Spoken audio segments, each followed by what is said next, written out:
Olá, amigos e amigas que acompanham o canal do Luiz Ademar. Grande abraço a todos. Terminou ontem, quinta-feira, dia 22 de junho, a 11ª rodada do Campeonato Brasileiro da Série A, o Brasileirão. Tivemos rodada quarta e quinta-feira.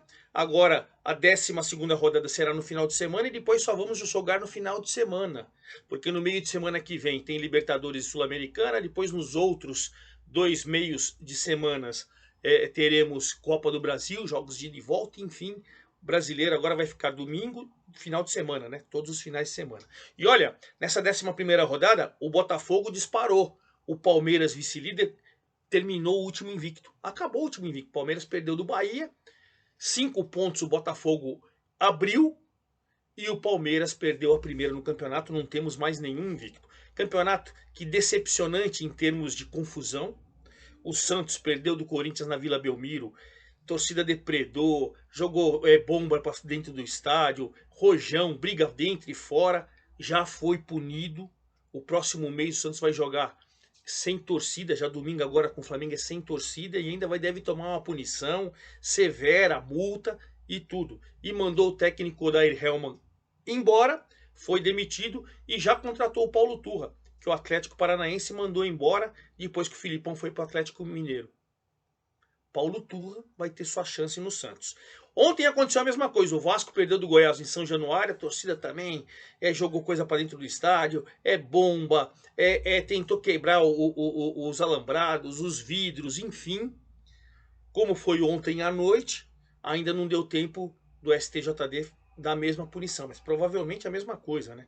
Jogo sem torcida e o Vasco vai ser severamente punido, como foi o Santos. Com um detalhe, o Maurício Barbieri também foi demitido. Então nessa rodada nós tivemos 2 demissões. Novidade, o Grêmio, que venceu de virada o América, voltou para o G4, já é o terceiro colocado ali. O São Paulo, que venceu de virada também o Atlético Paranaense, voltou para o G6. Coisa tá ali, né? Como eles estão muito próximos, né? Tirando o Botafogo que deu uma disparada, e o próprio Palmeiras, que é segundo colocado ali. E então a coisa está muito equilibrada. E o show de bola da rodada foi o Bragantino, que meteu 4-0 no Flamengo. E olha, sem brincadeira nenhuma, era para ser 7-8. O Flamengo tomou um passeio, mas um passeio de bola. Bom, vamos falar de tudo isso. Antes de mais nada, eu quero convidá-las a fazer inscrição aqui no canal do Luiz Ademar, ativar o sininho para cada novo vídeo você ser avisado e principalmente dar seu like, dar sua opinião, dar sua informação. Vamos trocar aquela ideia que a gente faz lá no meu Twitter, no meu Instagram, Luiz Ademar JR, tá? Luiz sempre com Z, Luiz Ademar JR. Twitter e Instagram. Gente, vamos começar com o líder, Botafogo, 27 pontos. 5 do Palmeiras, que é o segundo colocado, 22. Aliás, os dois jogam no final de semana aqui no Allianz Parque em São Paulo, hein? Mesmo que perca, o Botafogo ainda fica com 2 pontos de vantagem. E se vencer o Palmeiras, abre 8 e fica uma coisa sensacional, hein? Sensacional. Para quem chamava o Botafogo de cavalo paraguaio e tal, o time é bem treinado, o time está bem armado. O técnico Luiz Castro, que estão falando aí que ele vai pro Al Nassr e tal, ele falou: só pensa no Botafogo. Será que ele vai para a Arábia? Será que ele vai trabalhar lá com o Cristiano Ronaldo e tal? Bom, ali é caminhão de dinheiro, né? Mas enfim, ele não falou no assunto. O Botafogo entrou em campo ontem, quinta-feira. Eu tô gravando o vídeo sexta-feira pela manhã, dia 23. Jogou ontem à noite com o Cuiabá fora de casa. Cuiabá estava embalado, né? Conseguiu bons resultados, empatou com o Corinthians na Arena do Corinthians. Não tinha o Daverson, que é o seu principal jogador lá, o cara que faz os gols e tudo. Mas o Cuiabá foi em cima, foi em cima, foi em cima.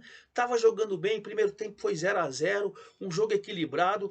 O Cuiabá querendo a vitória, chances poucas, mas para os dois lados. Veio o segundo tempo e logo no início o Tiquinho Soares cobrando o pênalti, fez 1-0. Fez 1-0, o Cuiabá foi para cima, criou boas oportunidades, o Botafogo também, mas o Botafogo segurou uma vitória espetacular lá na Arena Pantanal. Olha, o Botafogo vem conseguindo bons resultados fora de casa, dentro de casa. E essa vitória, o Tiquinho Soares, que é o artilheiro do campeonato, foi a 9. Ele abriu 4 em cima do Hulk, do Roger Guedes do Corinthians, o Hulk do Atlético Mineiro, e o Vitor Roque do Atlético Paranaense, que tem 5. Eles são os vice. 9. Já abriu também uma vantagem enorme, né? O Tiquinho Soares, Botafogo 27 pontos, primeira colocação. Cuiabá agora tem que tomar cuidado. Ele caiu 2 posições, é o 16º, é o primeiro acima da zona do rebaixamento. Ele tem 12 e o Goiás tem 11. Então já voltou a ficar ameaçado pela zona do rebaixamento, o Cuiabá, certo? E vamos falar então, se a gente falou do Botafogo, que é o líder com 27, e do Palmeiras, o vice-líder, que jogou na quarta-feira em Salvador. Palmeiras prejudicado pela CBF, tem que ser sempre pontuado isso, prejudicado. Data FIFA, seleção brasileira joga na terça-feira. Palmeiras tem o Everton, o Palmeiras tem o Rafael Veiga, o Palmeiras tem o Rony. E tem o Piquerez no Uruguai também, que foi na data FIFA jogar. Nenhum dos 4 titulares conseguem voltar. Por que não jogou o Palmeiras na quinta? Não sei, por que não ajudou o filiado? É uma coisa maluca, né? Data FIFA, não, os clubes vão preservar e tal, e o Palmeiras foi prejudicado. Isso tem que ser pontuado. Não tem que ser, é justificativo. 4 titulares, qual time que você tira 4 titulares vai ser a mesma coisa. Palmeiras tem elenco, é bem treinado, o jogo foi equilibrado, o jogo para mim foi para empate, né? Chance dos dois lados. Se tiver chances mais contundentes foi o Palmeiras. Teve uma bola que para mim não entrou por inteiro. O próprio Arthur do Palmeiras falou no intervalo do jogo. O goleiro ia tomar um piruzão. O goleiro do Bahia pegou a bola, mas tinha um pedacinho dela assim dentro da linha. E se você é dúvida, você tem que prevalecer o que foi dado em campo foi dado que não foi gol. Então também tem essa situação que a gente tem que sempre ponderar. Jogo equilibrado, indo até o finzinho com 0-0, até Bahia com 8 jogos sem vencer, o empate para o Bahia contra o Palmeiras normal, aí depois de uma jogada do Caule maravilhosa, driblou 3, 4, bate-rebate, chute, o Lomba espalmou e apareceu o Tassiano aos 47 do segundo tempo e fez 1-0 para o Bahia. Vitória que tirou o último invicto da competição, não tem mais invicto agora. O Palmeiras, apesar da derrota, continua na segunda colocação, mais 5 pontos do Botafogo, que é o seu próximo adversário. E o Bahia deu aquela respirada com 12 pontos, ele é o 14º colocado, né? O Corinthians tem 12, é o 15º, e o Cuiabá tem 12, é o 16º. Então, a 1 ponto da zona do rebaixamento. Mas o Bahia já dá aquela respirada, né? Subiu uma posição e ganha do vice-líder, ganha do único invicto, dá aquela respirada. O Palmeiras com 22 segue ali brigando pelas primeiras colocações na tabela de classificação. E o novo terceiro colocado é o Grêmio. O Grêmio 3-1 em cima do América. Eu sempre bato na questão. Time que tem jogador expulso, raramente não toma uma surra. Raramente. Semana passada na Série C, o Remo teve um jogador expulso e ganhou do Pouso Alegre, lá em Pouso Alegre, em Minas, na Série C. Mas, no geral, sempre eu bato nessa tecla. Por quê? Danilo Avelar fez um belo gol de cabeça aos 24 do primeiro tempo, faz a América 1-0 lá na Arena do Grêmio. Aí, depois, o Éder foi expulso. O América ficou com 1 a menos e o Bitelo empatou ainda no primeiro tempo, logo depois da expulsão. O Bitelo faz 1-1 no primeiro tempo com o passe do Soares. Aí veio o segundo tempo, o Grêmio com 1 a mais, foi pra cima, matou o América. O Vila Sante, mais uma vez, está pisando na área toda hora, hein? Fez 2-1. E o Soares fez outro belo gol, 3-1. O Soares vai parar, vai aposentar, tá com problema crônico no joelho. Disseram que é mentira. Ele ainda tá na hora do gol, falando e tal. Isso é importante, o Soares faz bem demais pro futebol brasileiro. Bom, Grêmio 3-1 de virada, vitória maravilhosa. Grêmio agora estava no G6, volta para o G4. O Grêmio subiu feito um foguete, terceiro colocado com 20-2 do Palmeiras e a 7 do Botafogo. Saiu do G6 e aí para o G4, maravilha. E o América segue na zona do rebaixamento com 8 pontos a mais de uma rodada, né? Se o Cuiabá tem 12, ele tem 8. A situação ainda é meio complicadinha. Tudo bem que a 11ª rodada são 38, mas o América não sai dali, né? E o quarto colocado é o Flamengo, que tomou uma surra, gente. O Bragantino. Parecia que o Bragantino era time elenco profissional e o Flamengo era sub-20. Quem viu o jogo no primeiro tempo, que acabou apenas 1-0, primeiro tempo acabou apenas 1-0, o gol do zagueiro Eduardo Santos no cobrança de escanteio, ele subiu e fez de cabeça 1-0. Mas se você for ver os melhores momentos, era para o Bragantino ganhar por 2-3 no primeiro tempo. Tal o volume de jogo, tal a situação criada. No segundo tempo, eu me lembro de um chute que o Flamengo teve uma bola na trave, do Arrascaeta, e só. Assim, o Bragantino finalizou mais de 30 vezes, o Flamengo 7. O Bragantino teve quase 20 escanteios, o Flamengo teve 2 ou 3. O volume de jogo foi assustador. Assustador. Depois do Eduardo Santos fazer 1 a 0, o Mosqueira, que jogou barbaridade, fez 2 a 0 num belo chute de fora da área.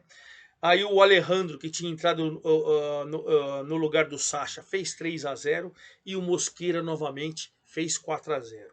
E olha, se não fosse o goleiro do Flamengo, dizem que o Flamengo aproveitou esse período para treinar em 2 períodos. Esse período da data FIFA. Não sei dizer, não sei se a informação é certa ou não é. Mas parecia um Flamengo cansado, né? Nas entrevistas, no pós-jogo do jogador do Flamengo, eles admitiram, foi um arraso do Bragantino. Não temos o que reclamar. E não tem mesmo. Humilhante, o Bragantino humilhou o Flamengo. Bom, Flamengo, apesar de ser humilhado, caiu uma posição só, está no G4 com 19 pontos, a 3 do vice-líder Palmeiras, né? E a 1 do terceiro colocado, o Grêmio. Mas uma humilhação, hein? Uma humilhação. E o Bragantino subiu na tabela, começa a pensar no G6. Ele já é o 9º colocado com 17 pontos, a 1 do São Paulo, que está no G6 hoje, né? Briga boa. Então, sensacional a partida do Bragantino. E o Galo, na estreia do Filipão, foi jogar com o Fluminense no Rio de Janeiro. O jogo foi em Volta Redonda, o gramado do Maracanã está em reforma. O Guga contra, lateral que foi do Galo. A lei do ex, mas a lei do ex o contrário, né? O Guga contra no cruzamento da esquerda, e o Guga acabou fazendo o gol contra para o Galo no primeiro tempo. E aí no finalzinho do primeiro tempo, o Samuel Xavier também fez um belo golaço. Rebate, o lateral bateu de fora da área, um golaço. Segundo tempo equilibradíssimo, com chances para os dois lados. No finalzinho o Hulk de falta quase fez o segundo gol. E o 1 a 1 acabou sendo bom para o Atlético, que continua ali no G6, e ruim para o Fluminense, que saiu do G6. O que é lamentável, eu quero falar nesse jogo, é a expulsão do Fernando Diniz. Pô, como que, sabe, as pessoas falam que o Fernando Diniz é um dos cotados da seleção brasileira. Cara, como que pode, pô? O empate, o time dele em cima, tentando virar o jogo, discute com o quarto árbitro, um festival de baixaria, de grito, de histeria, foi expulso, prejudicou o time. Sério, vamos falar sério, pra mim, o Fernando Diniz é extremamente competente, mas não tem condição de jogo, nem seleção brasileira, não tem controle emocional, ele precisa passar por um tratamento, para quem sabe pleitear alguma coisa. Mas enfim, é a minha nota triste disso aí. Bom, o empate, o Galo com 19 pontos tem os mesmos 19 do Flamengo, mas os critérios é o 5º, né? E o Fluminense tem os mesmos dos 18, mesmo número de vitória, mesmo saldo de gols, mesmo gols pró, mas o São Paulo é o 6º pelos cartões amarelos, que tem menos que o Flamengo, que o Fluminense. Então o Fluminense caiu para a 7ª posição, era o 5º, foi para a 7ª, saiu do G6. O Galo continua ali na 5ª colocação, era o 4º, estava no G4, agora é o 5º, está no G6. Por que você fala G4 e G6, Ademar? O G4 são os 4 times primeiros colocados que vão direto para a Libertadores. O 5º e o 6º vão para aquela pré, que você faz jogos eliminatórios para tentar se classificar para a fase de grupos. Só para explicar, tá bom? E vamos finalizar o G6 então com o São Paulo. São Paulo, um jogo muito difícil, time muito bom. O Atlético Paranaense estava com o Wesley Carvalho, um dos auxiliares, né? Porque o Paulo Turra foi mandado embora, que o Filipão se mandou para o Atlético Mineiro. No início do jogo, com 10 minutos, o Vitor Roque fez seu 5º gol na competição, fez um belo gol, uma trama pelo lado direito, cruzamento. O Vitor Roque é bom, oportunista, fez 1 a 0. O São Paulo não é que deu sorte, né? Passou a jogar em cima do Atlético e tal, e empatou logo em seguida aos 18. Uma boa jogada ali pelo lado direito, a bola sobrou, o Gabriel Neves, o uruguaio, fez o seu primeiro gol com a camisa do São Paulo, empatou. Aí no segundo tempo, com a entrada do Pedrinho, garoto que veio da base, primeira jogada, com 1 minuto de jogo, não tinha chegado nos 2 minutos.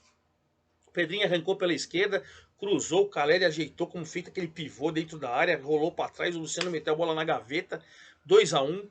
O jogo ficou lá e cá, ficou perigoso para o São Paulo. O Atlético criava, o São Paulo também, chance para os dois lados. Mas o São Paulo conseguiu uma vitória maiúscula diante do adversário fortíssimo, que vai brigar pelo G6 o tempo todo. O São Paulo voltou para o G6, 18 pontos, subiu 2 posições com essa bela vitória. E o Atlético Paranaense caiu 4 posições, o time que mais caiu. Ele foi a 11º, mas com 16, a 2 do São Paulo. Você vê que também está tudo muito embolado ali, né? Mas caiu 4 posições o Atlético Paranaense. São Paulo 18, sexto, então o G6, Botafogo 27, Palmeiras 22, Grêmio 20, Flamengo 19, Galo 19, São Paulo 18, sétimo Fluminense com 18, e quem vem em oitavo é o Internacional. Jogo ruim com o Curitiba, jogo péssimo, péssimo, aquele jogo que era para 0-0 clássico. Aí no finalzinho teve um pênalti. No finalzinho não, né? No meio do segundo tempo teve um pênalti para o Inter. Primeira finalização do Inter no segundo tempo. O Pedro Henrique cobrou o pênalti, fez 1-0 e o jogo acabou ruim. Jogo péssimo. Mas resultado maravilhoso. O Inter com 17 subiu 2 posições. É o oitavo. Tá 1 do G6. Que não conseguiu entrar ainda, mas já tá 1 do G6. Né? E pro Coritiba, lanterna, 4 pontos. Também não sei não se o Antônio Carlos vai durar ali, hein? Não sei não, hein? Já caiu o treinador do Santos, já caiu o treinador do Vasco. Acho que não vai durar muito ali, não. É o Lanterna com 4 pontos, está a 8 do Cuiabá que está fora. Eu diria que tá aquele time que a gente sabe que vai cair, é o Coritiba. Infelizmente. Inter oitavo com 17, o Bragantino que deu um show no Flamengo, 17 também. E o Fortaleza, que caiu também, né? O Fortaleza. Não, ele subiu uma posição, 17 pontos. O Fortaleza venceu fora de casa o Cruzeiro. O Cruzeiro está 7 jogos sem vencer, 3 empates, 4 derrotas. É verdade que jogou num gramado horroroso do Mineirão, tanto que o jogo desse final de semana com o São Paulo vai ser lá no Independência. O jogo também, o Cruzeiro em cima, aí nos contra-ataques levando perigo Fortaleza. Primeiro tempo 0-0, até meio justo. Segundo tempo o jogo ficou aberto, ficou franco. E quando o Cruzeiro mais estava tentando um contra-ataque, Caleb fez bela jogada, tocou para o Lutero, já sem goleiro, ele só empurrou, fez 1-0. Cruzeiro terminou em cima, mas o Cabuloso, apesar de quase 29 mil torcedores apoiando no Mineirão, Cabuloso, uma coisa espantosa, né? Enfim, mas o Cruzeiro que veio ali no G6 foi despencando, caiu 3 posições, é o 12º com 14, já está a 4 do São Paulo. Ou seja, mesmo que ele vence o São Paulo, ele não entra no G6. Tá dando uma quedinha, né? Tá dando uma quedinha. E a torcida tá preocupada. E pro Fortaleza foi bom que ele subiu uma posição. Ele é o 10º colocado, tá no meio da tabela com 17 pontos, mas a 1 do São Paulo, a 2 do Galo e do Flamengo, tá ali na briga. Mais uma vez pelo G6. Então, é isso aí. Fortaleza é o 10º com 17, o Atlético Paranaense que perdeu do São Paulo é o 11º com 16, o Cruzeiro que perdeu do Fortaleza é o 12º com 14, e vamos chegar ao Santos, que é o 13º com 13, depois de perder para o Corinthians. Ele continuou na 13ª colocação. Perdeu 2-0. O Corinthians foi melhor o jogo inteiro. Não dá nem para você analisar o jogo, que não teve Santos, e o Corinthians foi melhor o jogo inteiro. Corinthians matou o jogo no primeiro tempo. O Yuri Alberto, que faz tempo que não fazia gol, fez 1-0, né? Depois acabou o jogo, depois de toda a confusão, baixaria da torcida do Santos, então, ele ajoelhou, ele atravessou a Vila Belmiro de joelhos para agradecer. E o Juan Oliveira, o garoto, bateu uma falta. O João Lucas desviou de cabeça e matou o goleiro, o João Paulo. Mas na súmula deram o gol para o garoto Juan Oliveira, que fez seu 2º gol no Brasileirão, 2-0.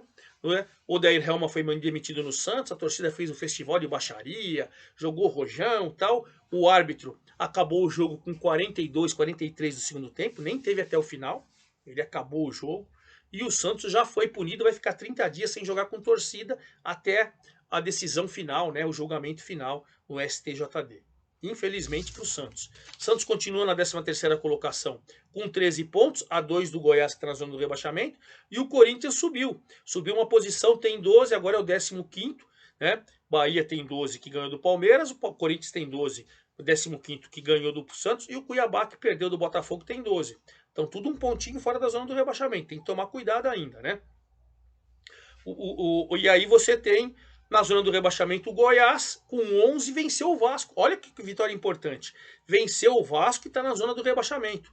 E venceu o Vasco num jogo que, primeiro tempo, foi tumultuado. O VAR teve que trabalhar e trabalhou bem. O Andrei Santos de cabeça tinha feito 1-0 para o Vasco.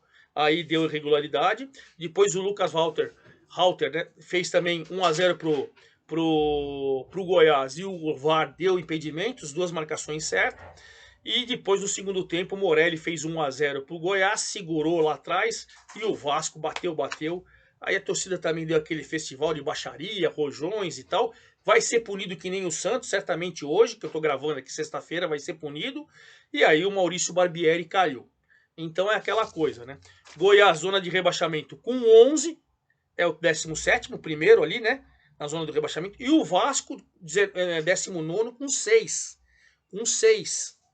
Então você vê que o Vasco já tem 6 do Cuiabá, 2 rodadas para tentar sair da zona do rebaixamento. Situação, hein? Goiás com 11, América que perdeu do Grêmio com 8, Vasco com 6 e Curitiba com 4. Essa é a zona do rebaixamento. O artilheiro é o Tiquinho Soares, com 5 vem Hulk, Roger Guedes e o Vitor Roque, e com 4, Thiago Borba e o Sacha do Bragantino, Calério do São Paulo, Arthur e Rafael Veiga do Palmeiras, Pedro do Flamengo e Soares do Grêmio, todos com 4. Vamos falar então sobre a última rodada, ou a próxima rodada, né, a 12ª rodada, que é nesse final de semana. Começa no sábado e vai terminar na segunda-feira. Sábado, 16 horas, Atlético Paranaense e Corinthians. O Atlético querendo aí entrar no G6 e o Corinthians se afastar da zona do rebaixamento. 16 horas em Curitiba, hein? 18h30, Fluminense e Bahia. Fluminense é a mesma coisa, querendo voltar para o G6 e o Bahia se afastar da zona do rebaixamento. 18h30 do sábado, Fortaleza e Atlético Mineiro. Fortaleza atrás do G6 e o Atlético Mineiro, que está na 5ª colocação, atrás do G4 e principalmente pensar na liderança, né, lá para frente. 21 horas do sábado, Cruzeiro e São Paulo. Cruzeiro no meio da tabela em queda livre, né, 7 jogos sem vencer, e o São Paulo no G6, querendo, quem sabe, entrar no G4. Domingo, 16 horas, Grêmio e Coritiba. Grêmio, terceiro colocado, pega o Lanterna. Na teoria, um jogo fácil para o Grêmio, de repente, se o Palmeiras tropeçar, passar o Palmeiras. O Palmeiras vai pegar o Botafogo, o líder Botafogo. 16 horas também do domingo. É a chance dele colar de novo, né? Ficar 2 pontos do Botafogo, ou o Botafogo abrir 8 do Palmeiras, e aí fica uma situação já mais tranquila, né? 18h30 do domingo, o América desesperado, pegando o Inter no meio da tabela, mas olhando já no G6, já olhando para o G6. 18h30, o Bragantino, depois de humilhar o Flamengo, vai pegar o Goiás, que está na zona do rebaixamento. Na teoria, seria um jogo fácil. Depois que o Goiás ganhou do Vasco, vai se saber. 18h30 do domingo, o Santos pegando o Flamengo com a Vila Belmiro interditada, sem público. Na teoria, um jogo fácil para o Flamengo, né? Mas depois que tomou aquela surra do Bragantino, vai se saber. E aí a competição acaba na segunda-feira, provavelmente o Vasco jogando com o estádio interditado, né? Que nem o Santos, com a Vila Belmiro vazia, enfrentando o Cuiabá, o desespero, Vasco zona de rebaixamento, Cuiabá próximo ali. Então, jogo do desespero segunda-feira, e na segunda-feira, sim, que acabar o jogo, eu venho com todos os detalhes da 12ª rodada do Brasileirão. É isso aí, forte abraço a todos, até lá!